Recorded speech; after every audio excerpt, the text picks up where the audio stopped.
पिछले कुछ महीने से देश में महंगाई ने आम आदमी का बजट बिगाड़ रखा है। ईंधन से लेकर एलपीजी, चीनी से लेकर खाने का तेल तक सभी की कीमतों में इजाफा देखने को मिल रहा है। ऊपर से कोरोना महामारी ने लोगों की आय पर भी बुरा प्रभाव डाला है। चाय की दुकानों से लेकर सियासी गलियारों तक हर जगह महंगाई पर चर्चा हो रही है। नमस्कार, स्वागत है आपका। मेरा नाम है विपिन बेबाक। आपको बता दें कि मार्च 2020 में देश में लॉकडाउन लग गया और आर्थिक गतिविधियां अगले कई महीनों तक के लिए ठप पड़ गई। इस दौरान लाखों लोगों की आजीविका पर भी असर पड़ा। तमाम लोगों के व्यापार ख़त्म हो गए, कई लोगों की नौकरियां चली गईं और लोगों की बचत रोज़मर्रा की चीज़ें जुटाने में खर्च होने लगी। प्रधानमंत्री नरेंद्र मोदी ने देश की जनता के लिए अच्छे दिन लाने का वादा किया था, लेकिन 2014 से अब तक यानी कि 7.5 साल बाद निष्कर्ष निकल रहा है कि वो कितने अच्छे दिन ले आए हैं या वो कितने महंगे दिन ले आए हैं। लोग रोज़मर्रा की ज़रूरत वाली चीज़ों को खरीदने से पहले भी 2 बार सोचने लगे हैं। कुछ दिन पहले तो जिस तरीके से टमाटर के भाव बढ़े थे, उससे सोशल मीडिया पर टमाटर की तुलना सोने से होने लगी। लेकिन सरकार से सवाल पूछेगा कौन? यही सबसे बड़ा सवाल है, जो जनता और सरकार के बीच का स्तंभ है, यानी कि मीडिया। वह सरकार की वाहवाही करने से बाज नहीं आ रही है। वैसे भी भारत का मीडिया जनता का नहीं रहा, वहाँ सरकार का हो चुका है। जिस मीडिया को रोजगार, महंगाई जैसे सामाजिक मुद्दे पर बात करनी चाहिए थी, वहाँ मीडिया यह नहीं दिखा रहा कि मोदी जी ने गंगा जी में डुबकी लगाई। मोदी जी ने विपक्ष पर हमला बोला, लेकिन एक बात है, मीडिया का ड्रग्स पर ज़्यादा ध्यान रहा। शाहरुख खान का बेटा आर्यन कहाँ से ड्रग्स लाया, कहाँ से गिरफ्तार किया गया, लेकिन बाद में मुंबई हाई कोर्ट ने शाहरुख के बेटे आर्यन को क्लीन चिट दे दी। लेकिन क्या आपको पता है कि गुजरात के कच्छ में मुद्रा पोर्ट पर भारी मात्रा में हेरोइन पकड़ी गई थी। कीमत हजारों करोड़ में बताई गई। पोर्ट को चलाने की जिम्मेदारी बड़े बिजनेसमैन गौतम अडानी की कंपनी की है, लेकिन मीडिया से ये मुद्दा गायब रहा। वैसे भी कुछ दिन पहले टीवी में नशीले दौर की झूमती पत्रकारिता का दर्शन आप कर चुके होंगे। इसलिए आपको सरकार से सवाल खुद पूछने होंगे। मीडिया सरकार की गोद में बैठ चुका है। 2014 में मोदी जी ने अच्छे दिन लाने का वादा किया था।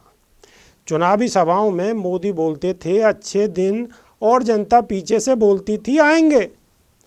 अब मोदी जी का अच्छे दिन से क्या अभिप्राय था? उन्होंने कभी पूरी तरह से इसे समझाया नहीं। हाँ, जब हजारों लोग हाथ उठा के आएंगे बोलते थे तो उनके चेहरे पर चमक साफ दिखाई देती थी। जिन्होंने पीछे पीछे नारे लगाए या उम्मीद लगाई कि अच्छे दिन आएंगे, वे क्या समझते थे कौन जाने। पर सभी लोग पिछले 7.5 साल से उम्मीद लगाए बैठे हैं। अंदाज़ा लगा सकते हैं छोटे छोटे लोगों की छोटी छोटी उम्मीद रही होंगी। शांति से दाल भात, छोटा काम, छोटी सी नौकरी मिल जाए, फसल का बस ठीक दाम मिल जाए, कि तू भी भूखा न रहे और मैं भी भूखा न जाऊं। रिकॉर्ड तोड़ने के इच्छुक मोदी सरकार ने पिछले साल बेरोजगारी का रिकॉर्ड तोड़ने के बाद अब एक और नया रिकॉर्ड तोड़ दिया है। देश में होलसेल यानी कि थोक महंगाई 12 साल के रिकॉर्ड स्तर पर पहुंच गई है। फ्यूल, सब्जी, दूध और अंडे के दाम बढ़ने से आम आदमी की कमर टूट गई है।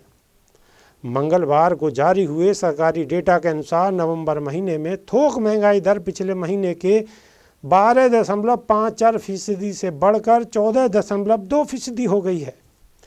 इस दर के बढ़ने का मतलब है कि उन चीज़ों का दाम भी बढ़ जाना जो थोक में बिकती हैं, जैसे कि दूध, बिजली, दूध, अंडा, मांस, आलू, टमाटर और दूसरी सभी सब्जियां। आप ये मत सोचिए कि ये महंगाई सीजनल है। भारतीय रिजर्व बैंक के गवर्नर शक्तिकांत दास ने तो ये कह दिया है कि महंगाई दर में तेजी बनी रहेगी। इसका मतलब लोग टमाटर खरीदते समय रोएंगे, अपनी गाड़ी में पेट्रोल डीजल भरवाते समय रोएंगे, बिजली का बिल देख कर रोएंगे, और करें भी तो करें क्या। चलिए आपको 13 जून 2013 का एक ट्वीट दिखाते हैं, जिसमें मोदी जी कह रहे हैं कि दिल्ली में बैठी कांग्रेस की सरकार महंगाई से त्राही त्राही कर रही, गरीब जनता के घाव पर नमक छिड़कने का काम कर रही है। आपको याद होगा किस तरह स्मृति ईरानी सिलेंडर लेकर सड़क पर आई थी और अब नदारत है। महंगाई को लेकर किसने क्या किया, यह सब शायद फिर से याद दिलाना पड़ेगा। ऐसे में गरीब और मिडिल क्लास जनता जरूर पूछेगी कि मोदी जी हमने क्या गुनाह किया है। अंबानी और अडानी लाखों करोड़ के मालिक हो गए और हमारा भरपेट खाना भी गुनाह हो गया है।